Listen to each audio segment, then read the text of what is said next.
here. So we just finished the introduction about the cell-cell adhesion. Now we just go deeper. Okay. Now we talk about what's the interface between the cell and the matrix. The first layer of those extracellular matrix is basal lamina. It's kind of the one layer of these structures. You will see this layer. Okay. This is basal lamina.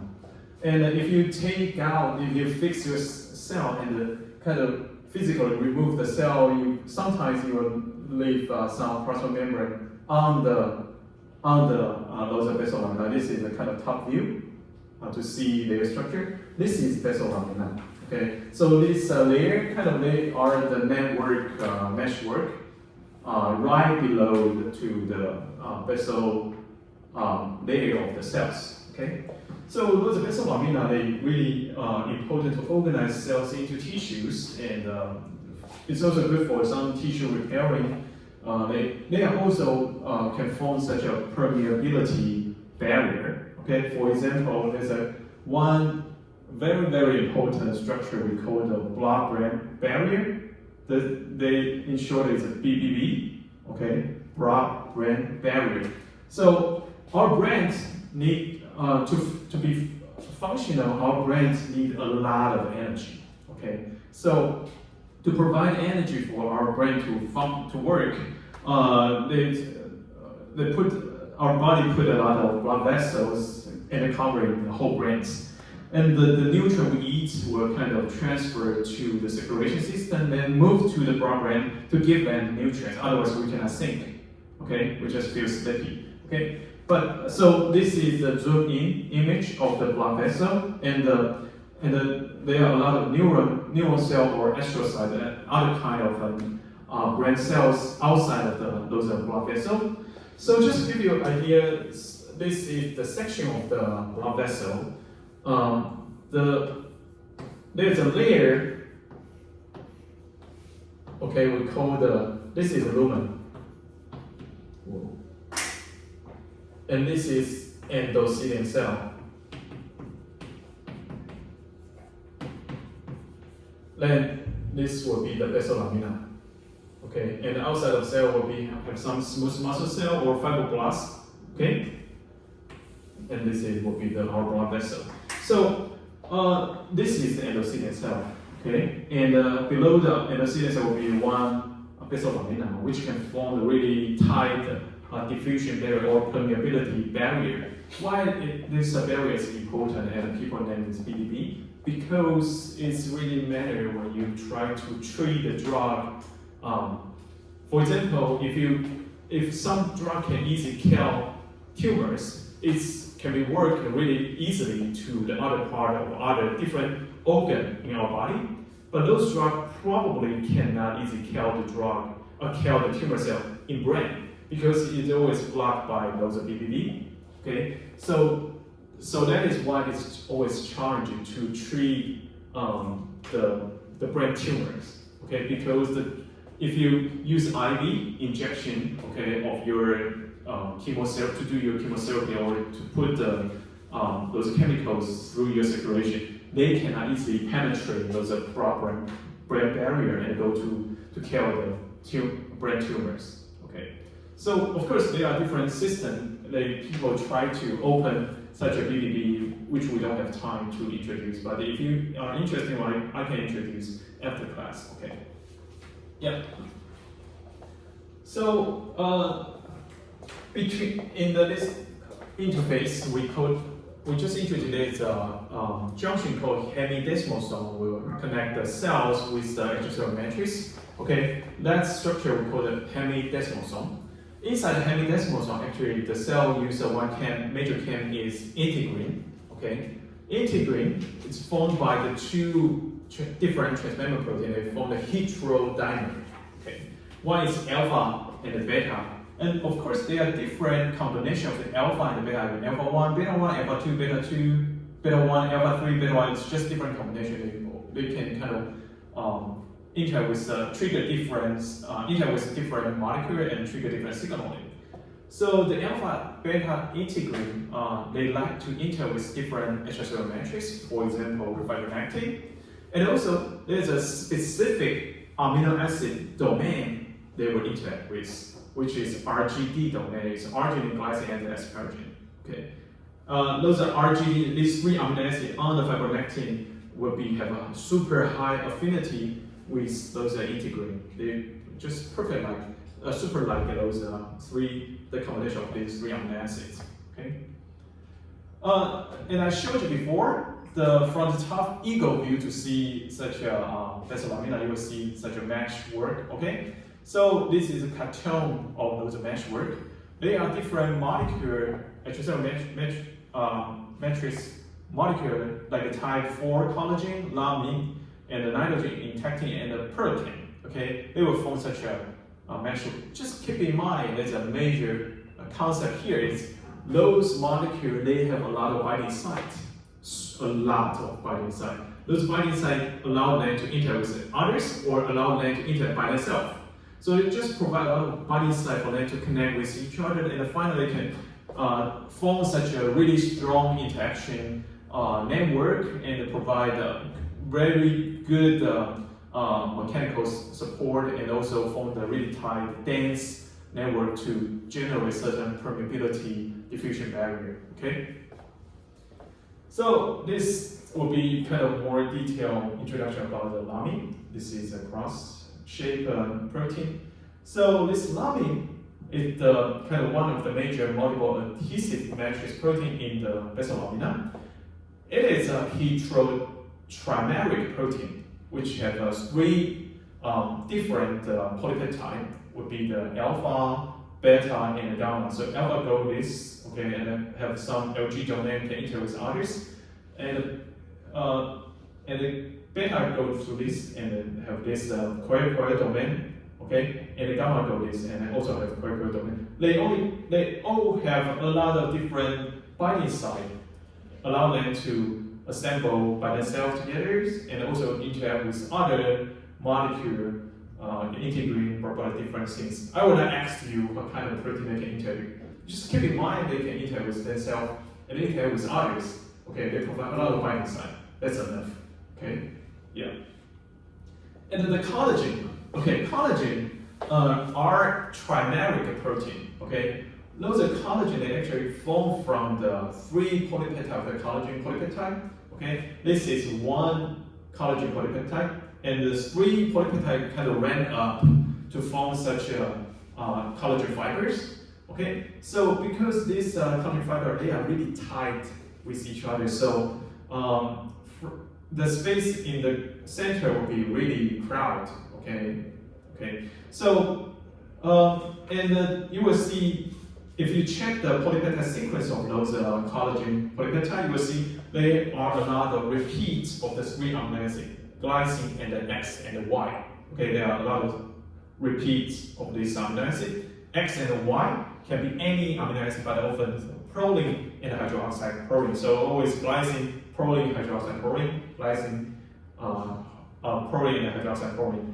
Why there's keep show the glycine? Because the glycine only have a tiny hydrogen bond of the glycine only have a tiny side chain. Okay, so they always place the glycine to the core region. That is why they can fit into this crowded environment.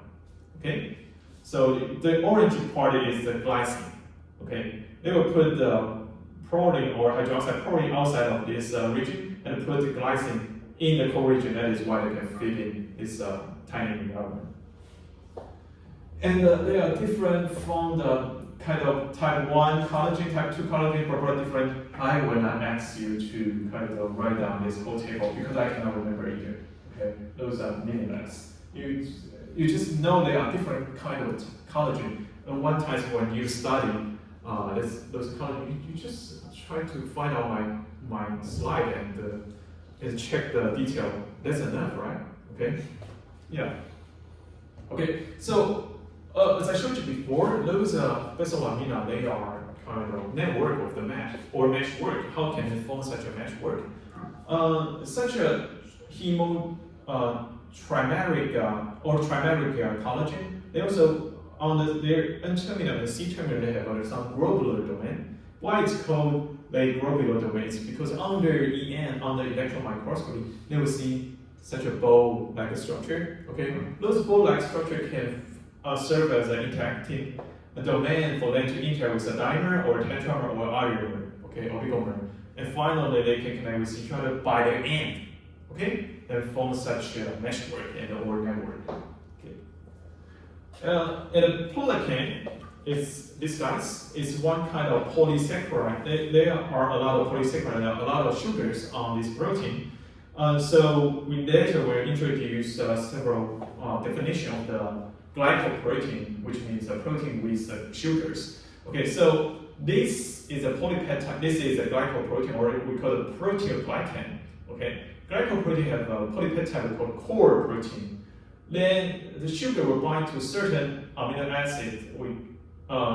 And those depends on the amino acid they conjugate with. We will call this N-link or O-link polysaccharide. Okay, and those polysaccharide actually are called GAG, glycoaminoglycan. We will introduce later. Okay. So in this section, we just really quickly go through what's the composition and the structure of the basal lamina. It's a sheet-link meshwork of the ECN, and most of the ECN component in basal lamina are synthesized by cell. They are usually synthesized by the fibroblasts, which I introduced before. Okay, so fibroblasts will keep secreting this protein and then generate this meshwork. Okay, and we also introduced type 4 collagen. The old collagen are trimeric protein, and they contain many glycine X, Y repeat, and the interacting those are the end of the globular domain from the end of the N-terminal or C-terminal end of the collagen can form network. And also introduce a protein, which is can be the O-link, or we have a lot of O-link and N-link polysaccharide. Okay, and alarming this structure, they are heterotrimeric protein containing the alpha, beta, and gamma chains. They have a lot of binding sites and can interact by themselves or interact with others. Okay, and finally, you can form such a meshwork. Any questions so far? Okay, so let us go deeper. Okay, we have finished the basal lamina, then we go deeper. This part we call the connective tissue. And the connective tissue, of course, have a lot of others ECM, like a fibrillar collagen, or polysaccharide, or proteoglycan, or multiple adhesive molecule, or elastin. Okay, those are different extracellular matrices. So the one important part that I would like to introduce here is those collagen. They are huge.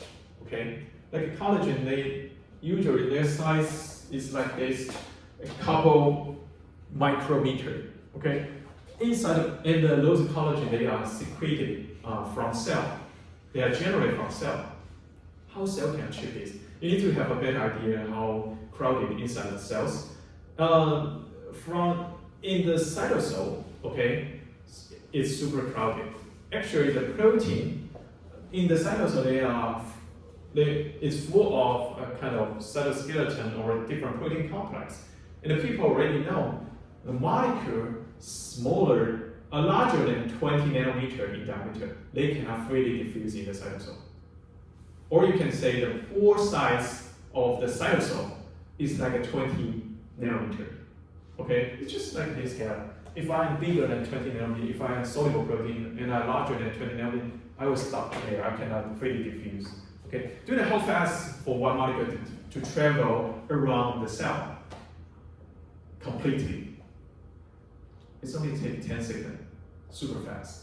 Okay, but if it's too big, you just cannot move in the cytosol. So what's the way cell to remember this number? 20 nanometer. Larger than this, it cannot freely diffuse in the cytosol. Okay, to move the molecule bigger than 20 nanometers, cell need to use other vehicles or other mechanisms to move that. So the cell uses vesicle. Okay. So the vesicle, it's a kind of membrane-based structure, okay, which we have introduced last week. It just can deliver a lot of lipid. of course, inside the vesicle there are a lot of cargos. Okay, and the size of the vesicle is like a 30 nanometer to 60 nanometer. It's larger than 20 nanometer, right? Yeah, but it's good to have a better lumens to carry the larger cargo. Okay, but to transport those vesicle, it needs energy because it's you can imagine the cytosol environment is super crowded. The cell need to use some motor protein, which I think the audible will introduce later. Some motor protein will work on some motor protein here will work on the microtubule, and they will pull those vesicle to their destination. Okay, but it's super crowded. The pull is 20 nanometer. That is why you need energy to move such a big guys. Okay, so but the transport system is like a 30 to 60 nanometer. How it can synthesize inside the cell and transport such a huge gas. Okay, that's impossible for them to handle this. Okay, so the way that is why we try to kind of introduce how cell to synthesize or generate such a huge protein.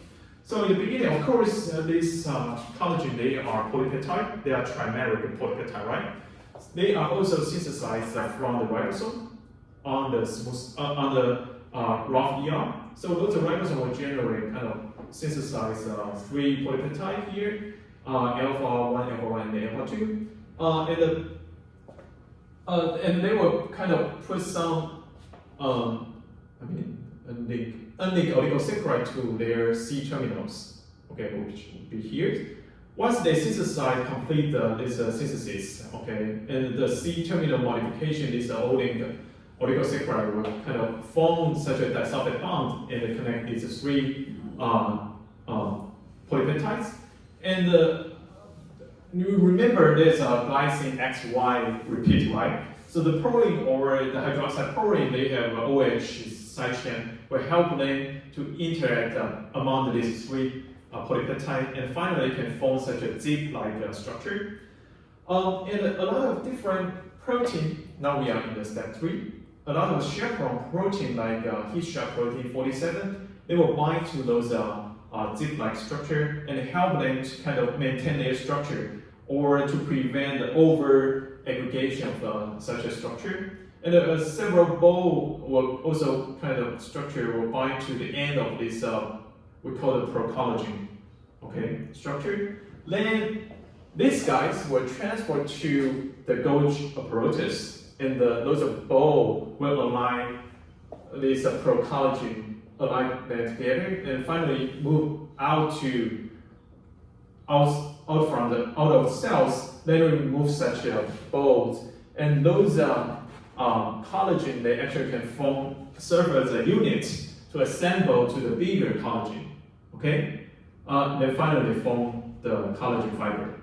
So how can they achieve this? They just form this tiny piece of building block inside the cell, which the size they can handle inside the cell. Then they assemble those building blocks outside the cells. Okay, so you can see this size is this building block is how big of? It's 67 nanometer. It's good for vesicle. You just use a larger vesicle to move that. Should be enough to do this. Okay, but you cannot move it in the cytosol. It's too big. Okay, so after assembly, finally can form such a huge fabulous collagen fiber outside of the cells. Okay, any question? No? Okay, so just give you some idea, this is a type 1 collagen and a type 2 collagen fiber. The type 1 collagen all in the same direction or in the same orientations. And the type 2 collagen, because they can bind to this type 9 collagen, which have these angles, okay? And this type 9 collagen can also interact with other type 2 collagen. So finally can form such a Meshwork in this type 2 collagen. But these guys will interact with the type 6 collagens, okay? And they all in the same direction. So this type 1 collagen can only form a super thin or this top collagen fibers, okay? So you will find a lot of type 1 collagen they will form the long fibers, and the type 2 collagen they can form mesh-like a network.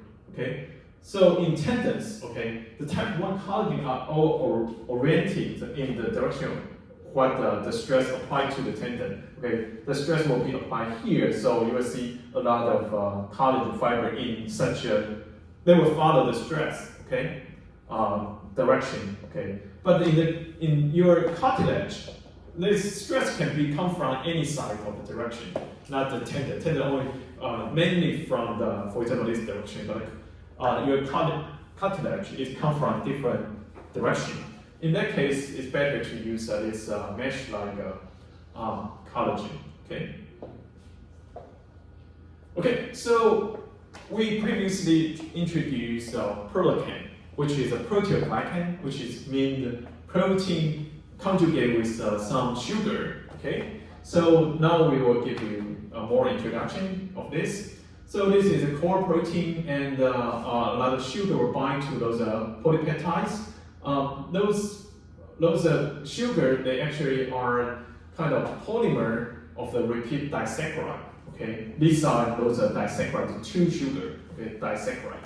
We call this glycosaminoglycan, GAG. So there are 4 major kind of GAG. One is hyaluronic, okay, and this is heparin sulfate or chondroitin sulfate and keratin sulfate. And most of all of them kind of are carry the negative charge. So those as GAG, they are super negative. Okay, they are negative charge molecules. And those sugars, they will conjugate with those core protein or polypeptide through the 3 specific amino acids. If they conjugate sugar to the serine or surroundings, they will bind to the OH group of these 2 amino acids. We call this O-link oligosaccharide. Okay, if it binds to asparagines or NH2 groups of asparagine, we will call this N-link sugar. Okay, it's either way. Could only can conjugate with these 3 kind of amino acids: O-link or O-link and N-link. Okay, so for example, this is a serine, so it should be the O-link, and then it will come with 3 linking sugar, and then it will come with a repeated chondroitin sulfate repeat. Blah blah blah. It could go kind of 250 repeats. It would be super long. Okay.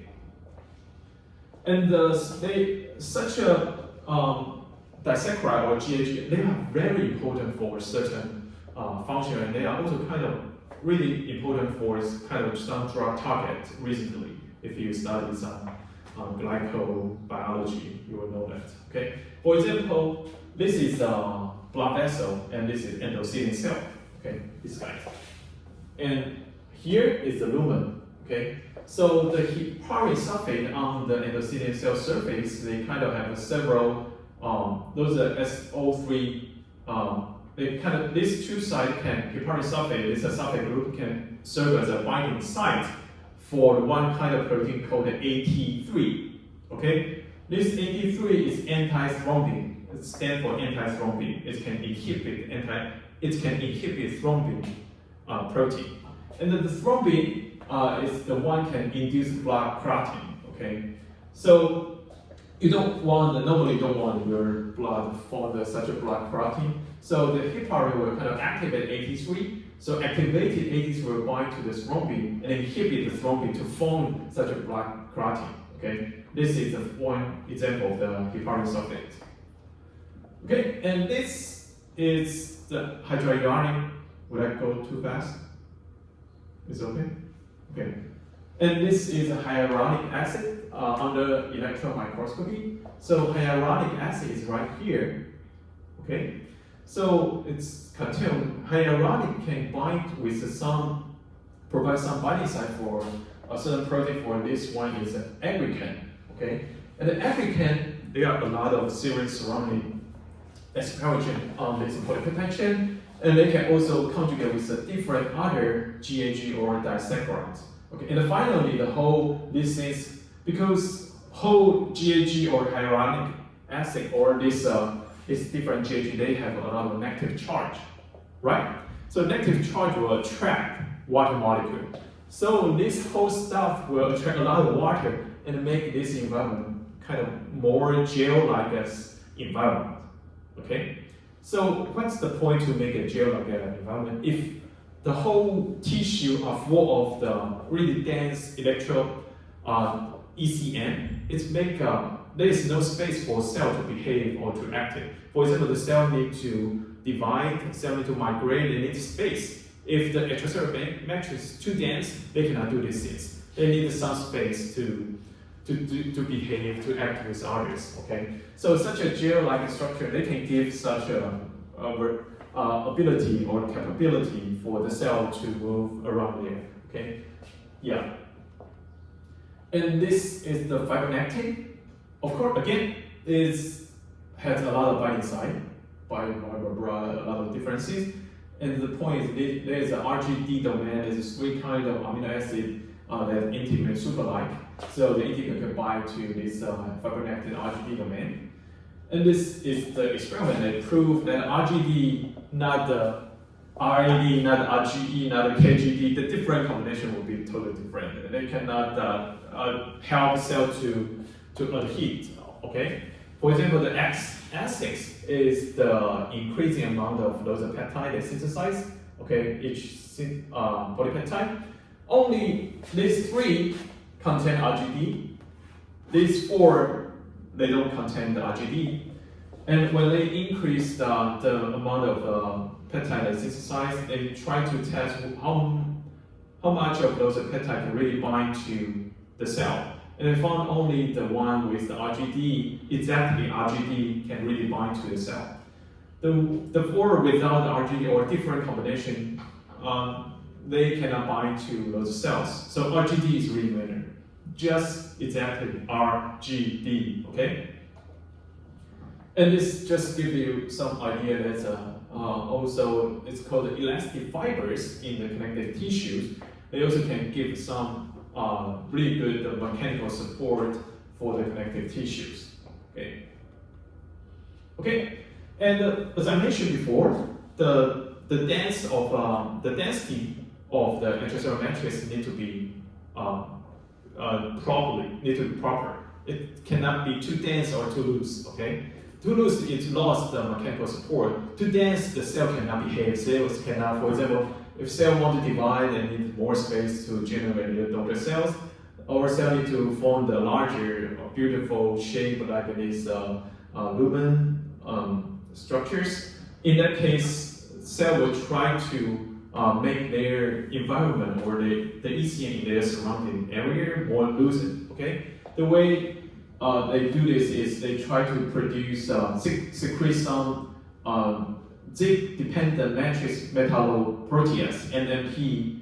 This protein kind of will digest extracellular matrix protein. Okay, so they can kind of produce more NMPs, and those NMP will eat or digest those extracellular matrix and make them more loose. Then can generate more space for them to behave. Okay, there are several different NMP. For example, NMP, ADAMs, and ADAMTs. There are a lot of different names.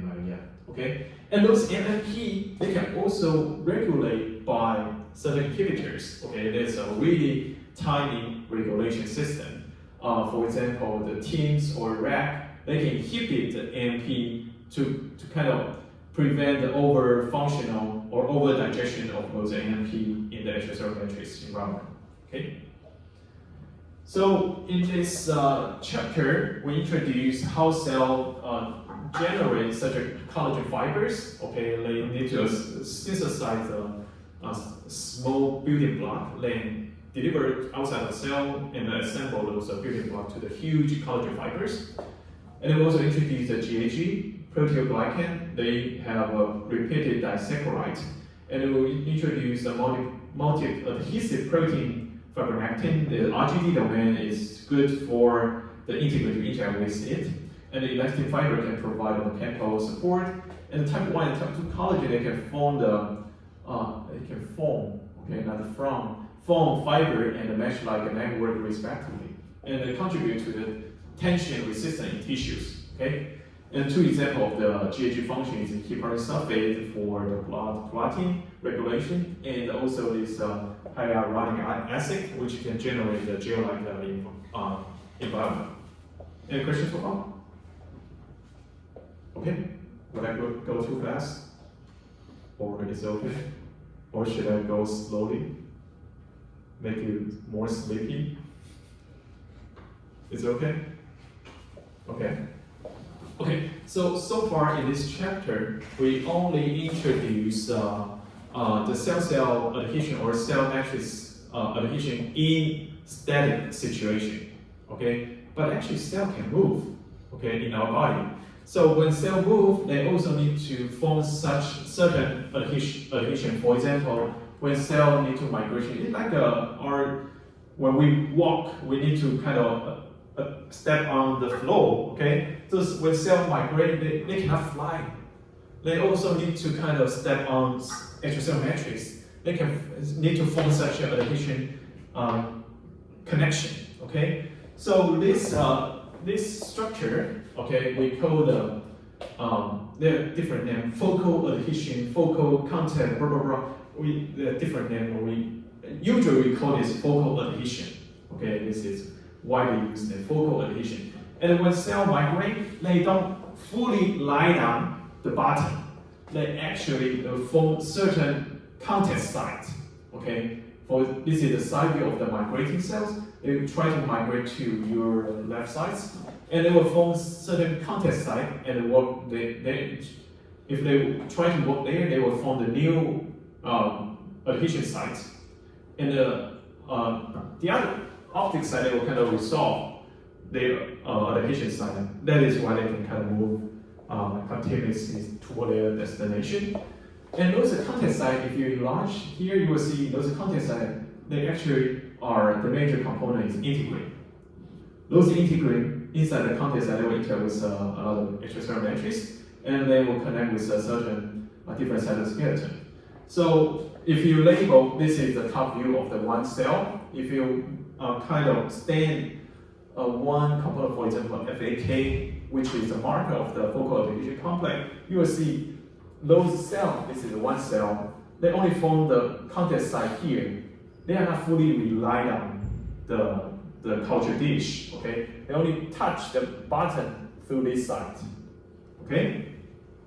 And to migrate, as you can see here, for the proper migration, this contact site need to be super dynamic.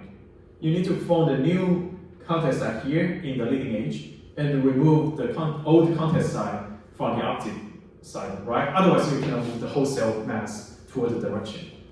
So this is the life cell image. As you can see, the green signal is the focal adhesion contact site. The cell migration you see is need to form the new contact site in the leading edge and remove the contact site in the opposite direction. So if you knock down certain molecule to make them those contact site very static, cell cannot move. They just stick on the bottom, so the cell cannot move. Okay. So to kind of form the new contact site and remove the old contact site, the integrin activity is really important. Integrin is a key molecule to form such a connection. Okay, but as you can see here, the migration is super fast. So they need to turn on the adhesion and turn off the adhesion very fast. Okay, so they need to really quickly regulate the integrin activity.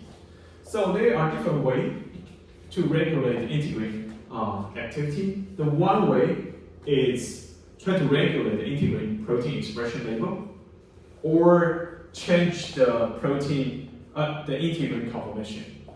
But to regulate, do you know how fast for cell to start to synthesize the protein from the DNA?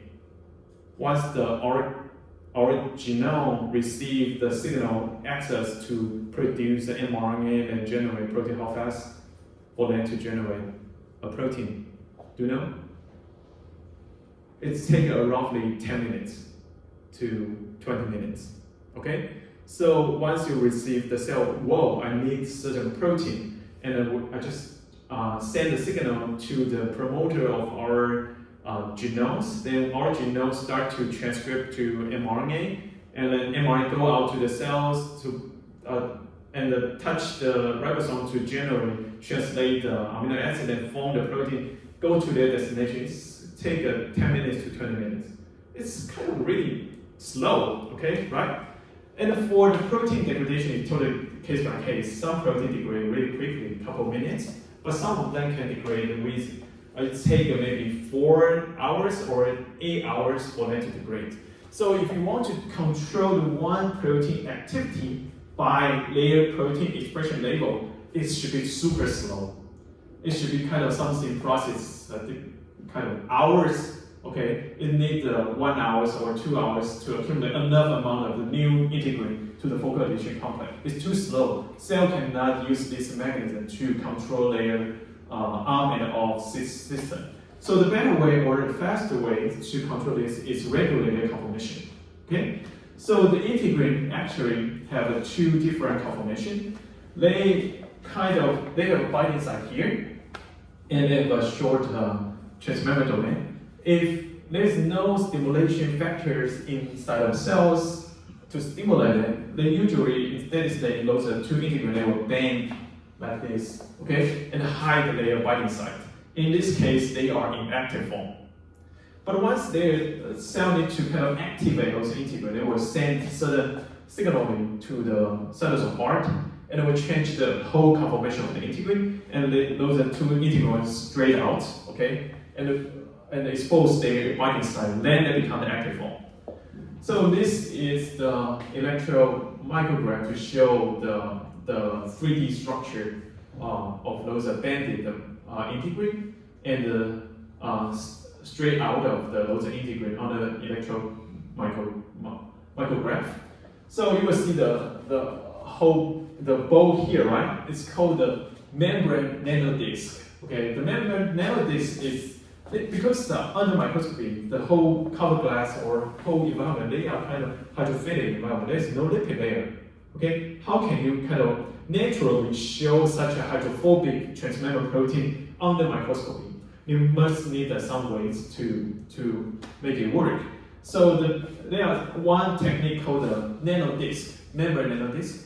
They just put a lot of phospholipids, okay, together, and they will form the lipid bilayer, tiny lipid bilayer, or I would say lipid disc layer. But this part is hydrophobic layer, right? It cannot if they expose to the environment, hydrophilic environment, it's not stable. It's not an energetically variable condition. So they will kind of put the one alpha helix random up this phospholipid to make a tiny disc really stable and can serve as a platform to incorporate certain membrane protein. So you can put the integrin with those nanodiscs, and they can kind of serve as a tiny membrane platform to let you show the different. Well, I run out the battery of the two microphones.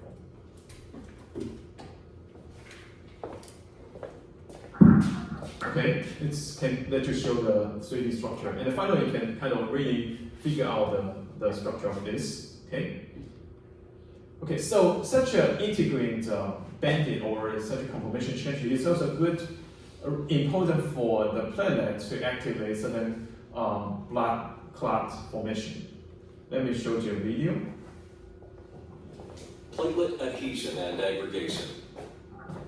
In flowing blood, red cells predominate in the axial stream, while the biconvex disc-shaped platelets are marginated along the vessel wall, where they are well positioned to monitor the integrity of the endothelium. The normal endothelium provides a non-adhesive surface to circulating platelets. However, when vessel wall injury occurs, for example by cutting or severing of a vessel, or as shown here by a puncture, and there is endothelial damage, the initial response of platelets is that of adhesion to collagen fibers in the exposed subendothelium. Collagen is one of the most thrombogenic components of the subendothelial matrix, responsible for the initiation of platelet adhesion. A number of adhesive receptors on the platelet surface membrane interact either directly or indirectly with collagen. Initial binding of platelets is considered to occur via the integrin alpha-2 beta-1 GP1A2A receptor, which allows for further binding to collagen via the GP6 receptor, initiating transmembrane and subsequently intracellular signaling. Adhesion of platelets to the exposed subendothelium is influenced by shear rates. At high shear, alpha-2 beta-1 and GP6 are not sufficient to initiate binding to collagen, and binding of the GP1B95 receptor to von Willebrand factor, abbreviated here as VWF, that is immobilized on collagen, becomes essential in platelet adhesion. Platelet adhesion at the site of vessel wall damage initiates activation events that result in aggregation. Adherent platelets undergo a dramatic shape change to an irregular sphere with multiple filipodia spreading on the subendothelium, increasing their area of surface contact. Adherent platelets also secrete or release the contents of their storage granules, the alpha, and dense granules by an exocytic process. This provides a high local concentration of effector molecules essential for platelet plug formation at the site of vascular injury. For example, the aggregating agent ADP is released from the dense granules. Platelet activation stimulates the formation of another aggregating agent, thromboxane A2, abbreviated here as TXA2, via the arachidonic acid cascade. Details are shown in figure 26.5. The most potent platelet aggregating agent, thrombin, shown here as factor 2A, is formed via the coagulation pathway from prothrombin, or factor 2, on the procoagulant surface of the activated platelet. Details are shown in figure 26.6. ADP, thromboxane A2, and thrombin bind to specific platelet membrane receptors and stimulate aggregation on and around the platelets adherent to the subendothelium via receptor-mediated signal transduction events.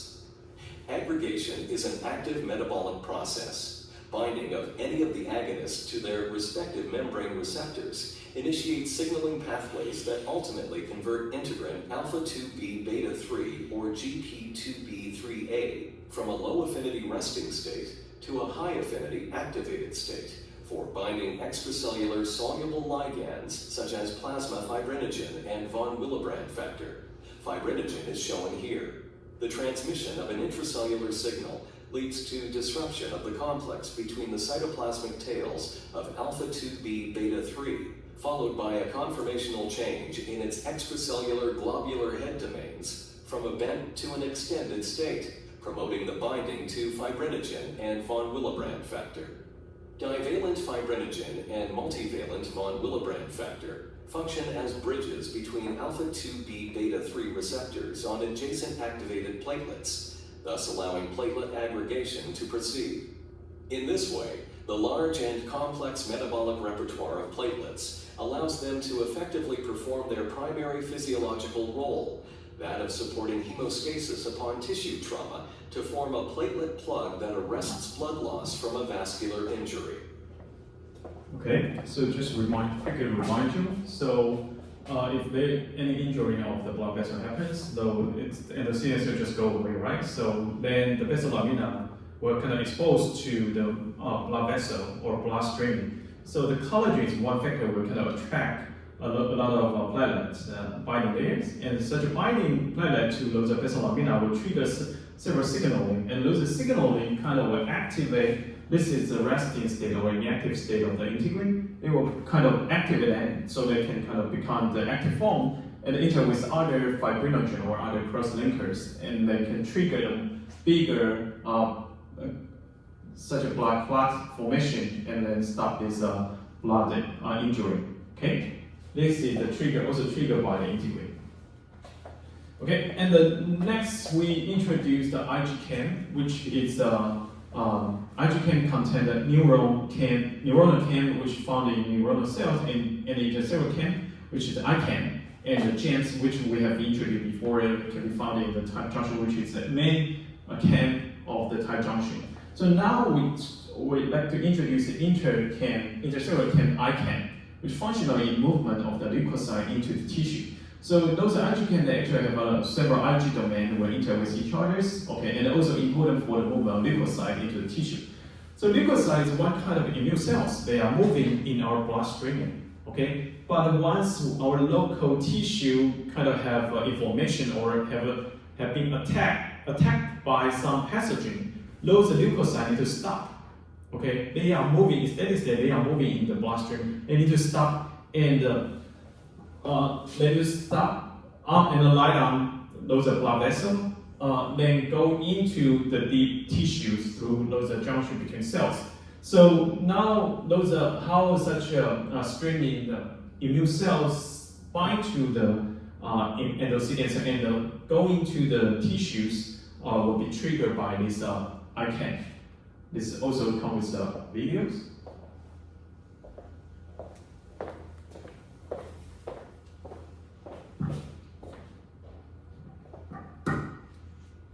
While red blood cells are carried away at high velocity by a strong blood flow, leukocytes roll slowly on endothelial cells. P-selectins on endothelial cells interact with PSGL1, a glycoprotein on leukocyte microvilli. Leukocytes, pushed by the blood flow, adhere and roll on endothelial cells because existing interactions are broken, while new ones are formed.